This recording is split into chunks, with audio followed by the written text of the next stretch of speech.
so he could get a facelift. And so he was asked, well, did you ever get your money back? And he says, well, I tried. He says, but I don't know what he looks like. Oh, that's to you and your joke. That's my ministry, jokes. Vivian Folsom is trying very hard to make out the application to sponsor Glendora on the Queens. I had have known yesterday that last night, but if I said I could go online, I would have access on the job. And shuffle on the job. I don't she could have filled it out what you can do if you on have the job. You call me, because I'm going to be off a couple of days next week. This is Joe Cronin out here in Lindenhurst. Hope all is well. Hi, good evening, Glennie. This is Joe Cronin out here in Lindenhurst. Hope all is well with you. It was nice to speak with you yesterday afternoon. I thank you for that. Tonight's show was October the 4th. What a beautiful show. Very, very nice.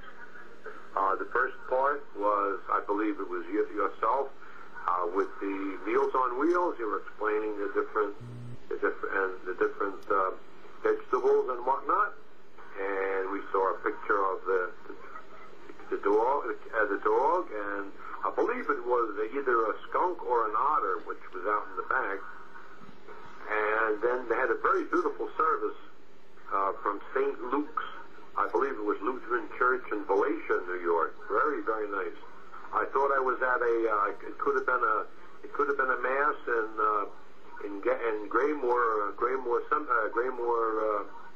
Seminary in Garrison, New York. Yeah, very beautiful. I really couldn't even see the difference. It was not that it was evangelical, but it was really, really nice. Everybody just seemed to be really enjoying it. That was on October the 5th, 2008. It should have been the fourth week of October. Was great. The color of the sky Not the first was so blue. Well, maybe so. It was really detailed. Thank you. Really very nice. Thank you, God. Really, everything was functioning on all eights tonight. So you take care. I'll talk to you during the next week, and I hope everything is going well.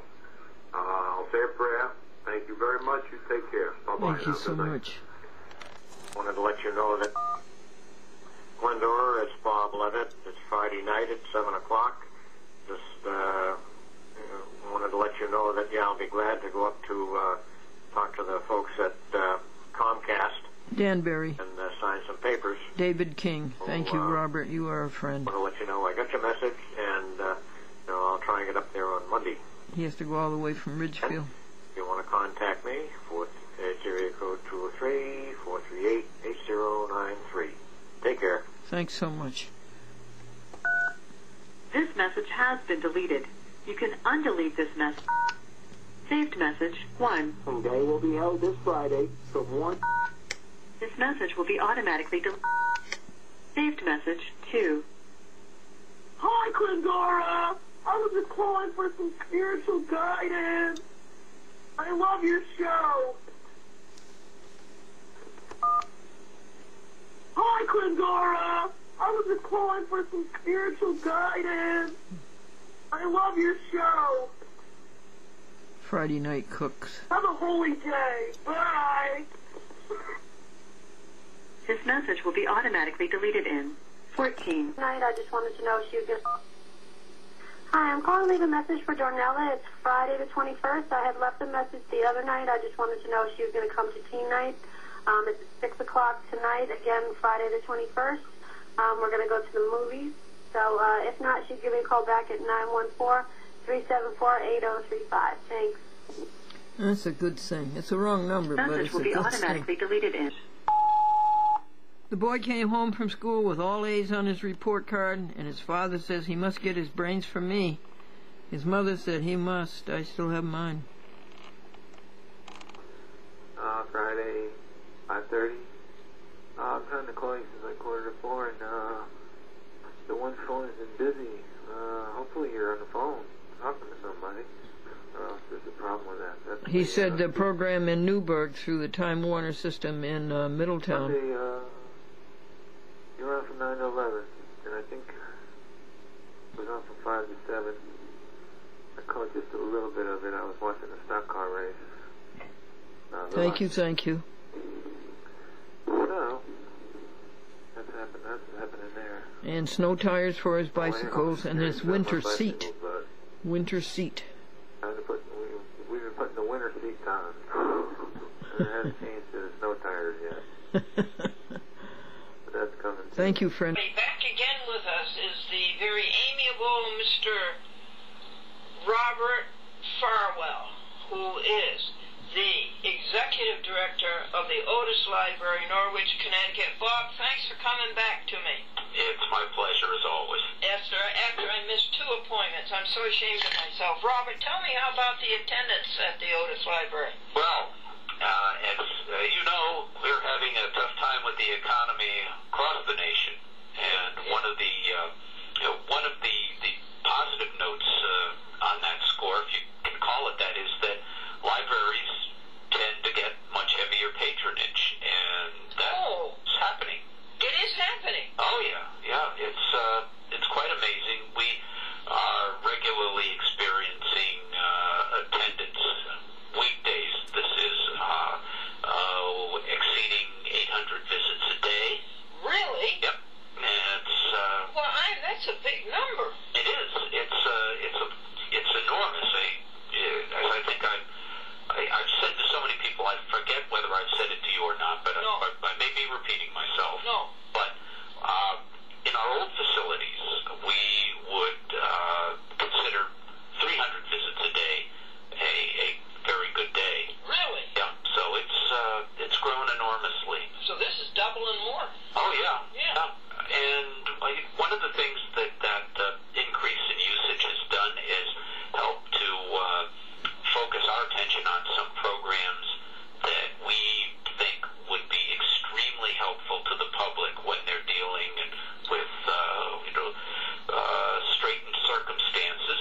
And one of those that has proven to be very popular, and although I don't have the December dates in front of me, if listeners would like to call in and inquire, they certainly can. We're doing resume building classes and also classes in filling out job applications online. Oh. Yes. One of the things that your listeners may have noticed if they've looked at a job application lately is that, or applied for a job lately, most or many employers no longer want to see a paper application. They have that extra step of going to a computer, filling out a form online, providing all sorts of information, and then sending that off into the somewhere into the Ethernet and hoping that it gets to an employer. So we've, because there's been a demand for that sort of instruction, we've picked up the baton, and we are helping folks to maneuver through that process, which can be complicated and frustrating. One of the things that folks find frustrating is, especially using a computer, is you can fill in all of the information required, but if you forget to save it, at the end of the session, it's gone, and when you come back the next time, there. Yeah, what a heartbreaker. Yeah. You know, I bet Bob St. Peter's going to start doing that when we go to heaven, right? Well, You can only get in if you have a computer application. Yeah, I got a feeling. You'll be queuing up there, and he'll be saying, well, I'm sorry, the computers are down. Do you mind waiting? And, of course, you'll... Or you didn't save it. Yeah, no, you didn't save it, but you can always say, I've got all the time in the world. Bad joke, sorry. So that's a big... Those are 2 big programs that I'm sure that we'll be sponsoring for the foreseeable future. Oh, good. And do you hear your people giving you positive feedback for such nice programs? I think that's one of the reasons that the library has become so much more of a community center for Norwich. I mean, it's not simply the availability of information, but your ability to obtain instruction, in a welcoming environment, do job searches, spend time on the computer,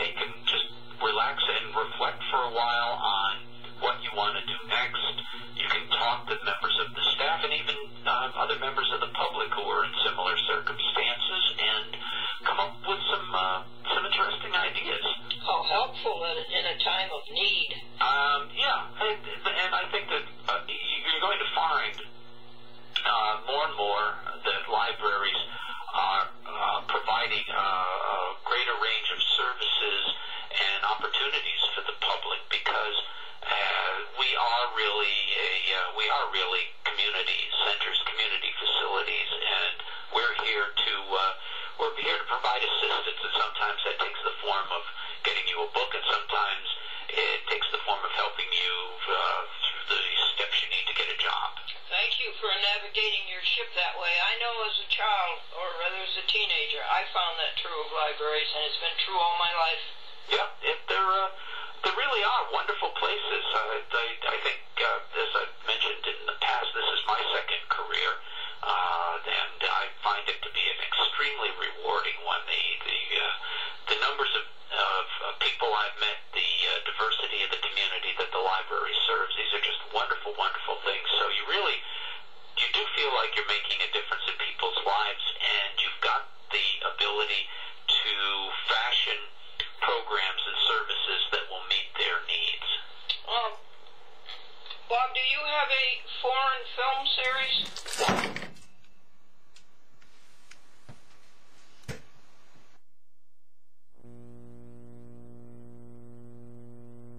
Foreign film series? Why, yes, we do. Oh, wonderful. Isn't it wonderful that you decided to ask about that? Any funding for me? Yeah. We were approached by a former board member and good friend of the library who is a big fan of foreign films, and was lamenting the fact that although there are cinema in the area that show first-run foreign movies, they're all at a driving distance. You have to go somewhere outside of Norwich. Oh my goodness. Yeah. So we, taking this to heart, looked around and found a good program that provides foreign films, and we began showing these in October. We do one a month. Oh.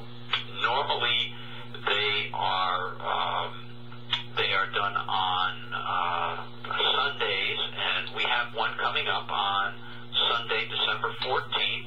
Well, what fun. It runs from 2 to 4, and this month we are featuring a film called The Island. It's a film that was done by a Russian director, and it takes place in northern Russia. It's a small Russian Orthodox monastery, and it's the story of a man who is not an exotic figure, but a messianic figure in some ways. Is a man who the people on the island believe has the power to heal and exorcise demons, foretell the future.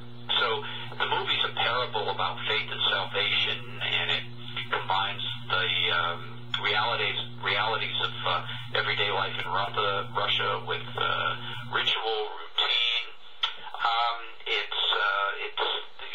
We don't, because these films are foreign films and we're not always certain what the content will be, we don't recommend them for kids under the age of 17, but for older young people and for adults, they're usually really well accepted.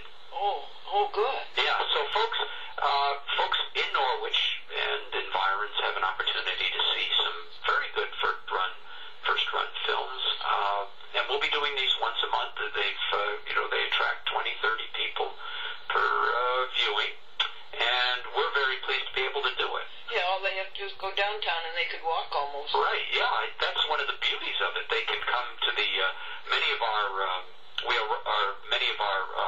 patrons do arrive by public transportation. The local buses deposit their passengers right behind the library. Yeah.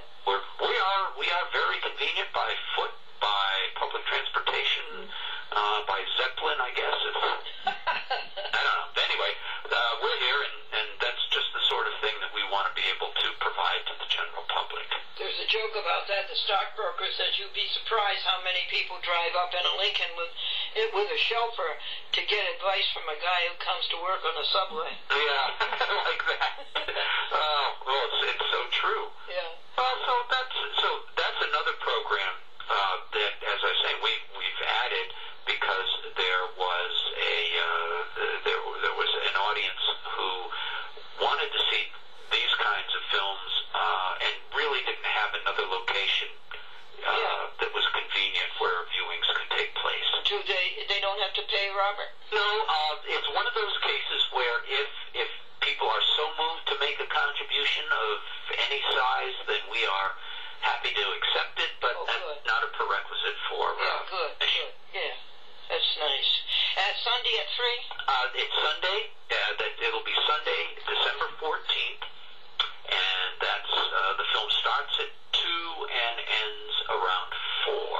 Oh, great! That's fun time. That's good old-fashioned fun time. Are you going to have one in January? Let me see. I don't know if I. Oh, okay. They can call the library. Yeah, I don't. I've got the number up on the screen. That's okay. Oh, good. Yeah, please do call. Please do call. And I should also mention that those who are so inclined should go to the library's website, which is on the internet. And well, it's like late, please. Just a minute, Bob. Sure. Go ahead. Okay. The address is simply www. And this is all one word, Otis Library. Otis. Norwich. Any caps? No caps. Otis Library, Norwich, one word. Yep. And then .org. Okay, thanks. I got it. Yeah. And it's a very easy website to navigate, and most of the pertinent information about hours and such is right on the front page, and on the left-hand side there are a selection. There's a selection of buttons you can use. If you go to the calendar button, press on that, you will see the various activities in all departments that are upcoming. Oh, and I wanted to mention too, if folks are inclined to use the website, we have an addition here. It is a calculator. Oh, you have a calculator? Well, it's a calculator that helps you calculate the value of your library use. Which I think is something that people should keep in mind when they think about using the public library as a resource. There's a gentleman, a rather, of course, a very academic and intelligent-looking gentleman there with hauling a pile of books, and if you click on him, that takes you to the calculator, and you can calculate, for example, if you borrow a book, you can input the number of books, and it will give you the value of that service. So it's. I need an example, Robert. All right, well, let's say I get one adult book. I have borrowed one adult book, and I input that information into the appropriate box. I scroll down and to the bar that says calculate the value of your library use, and voila. And then what would you put in under calculate the what you put in? All you have to do is say if you are taking out one adult book and you want to know what the value of that service would be if it was a retail transaction. You can press that calculate bar at the bottom, and it will tell you that the value of that service, if you went out and tried to avail yourself of it in the retail sector, would be $17. I would put down $1 million too. God bless you. That's very interesting. Where did you get such an idea? Well, this is something it's been floating around and I have seen them on other sites. I think in particular I noticed that the state of Maine State Library had a similar device. So they did? Yep. So they were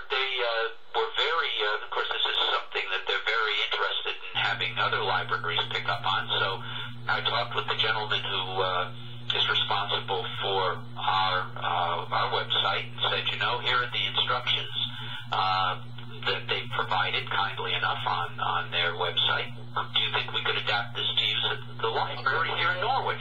Good for you. Yeah, so he was, while I was on vacation, he was studiously studying the instructions and modifying it to work with our system.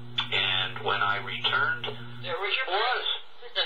There's your present. Amen. Yeah, what's his name again? Yeah, it's called a library use value calculator. Yes, and the name of your fellow who put it up for you? Well, he's a great guy. Cornell McNair is his name. McNair, okay, yeah. Thank you, Cornell. Yes. Well, that's grand about the state of Maine. I'm glad to hear that Connecticut got the benefit. Yeah, it's something that, as I said, it's been out there, and I know that it's a great aid for people who are trying to figure out, well, you know, should I buy it or should I borrow it? You know, just how valuable are the services that the public library provides to my community? And I think that I think that occasionally it's a good thing to remind people of. Yes, very, very good. Let's see, what else is going on? Well, I'll tell you this, that I've perceived you as a person who's always interested in helping. If you can help a person, you will. And now I'm glad to see that you brought that personality into the Otis Library for the public. Well, I think one of the great things that you can do with your time and your career is figure out a way of helping people, and this is certainly a satisfying way for me to do it. And I hope one of the things that we are currently working on, and I hope we'll be able to implement. We've taken 2 steps forward, 3 steps back, as you do with most projects, but we very much like to implement an internship program for young adults at the library so that we can begin to nurture and train the next generation of... yeah, we need it. Yeah, we really do. There are so many opportunities available to young people looking to establish themselves in a career track. Yes, and I need an example on that too, Bob. And then I wanted to ask you after that what you would recommend to a youngster to take in order to be a librarian. Sure. Okay. Me too. Yeah, and an example of the last feature you spoke of. Yeah, for example, we know that the population of librarians is aging, and a lot of them are in, I'd say the age range of the director of the Otis Library. Maybe just beyond the far side of 55 thereabouts. There are a lot of us who fit that description. And if we're going to be slowly reaching that age where we retire or decide that we're going to move to Tahiti and take up banjo playing or whatever, we need somebody to replace us. And we need to be encouraging young people to think about this as a worthwhile and satisfying career. Now, what we do is work with local schools to implement a program that would give students credit. Oh, that's wonderful. Yeah, and we're still working on it because it's, as I say, with anything that's worth doing, you have to expect a few setbacks, and maybe your calendar, your schedule for implementation isn't exactly what you thought it would be, but slowly and surely we're getting to that point, and I hope that come the new year we'll be able to announce that program has been funded and will be starting up. Well, I hope so. Yes. Now, you asked me about what you would say, what preparation. Yeah, preparation. There are a number of things that I think somebody who's interested in librarianship ought to do, and remember that librarianship, like other career tracks, has many subdivisions, so you can specialize in a particular area of librarianship. For someone who's interested in public librarianship, I think that one of the things that you can do if you're pursuing an undergraduate degree is to focus on a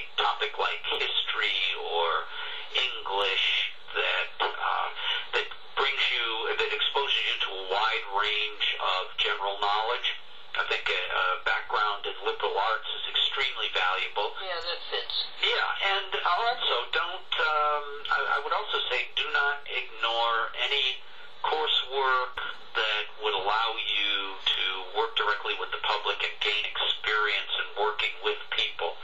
I know one of the more valuable courses that I took as an undergraduate was a history course where, in lieu of exams, you were expected to regularly do lead a class discussion, and to answer questions, to provide further information on your topic, and that really, I think that helps you overcome some of the inhibitions you might have about working with groups of people and with working one-on-one with individuals.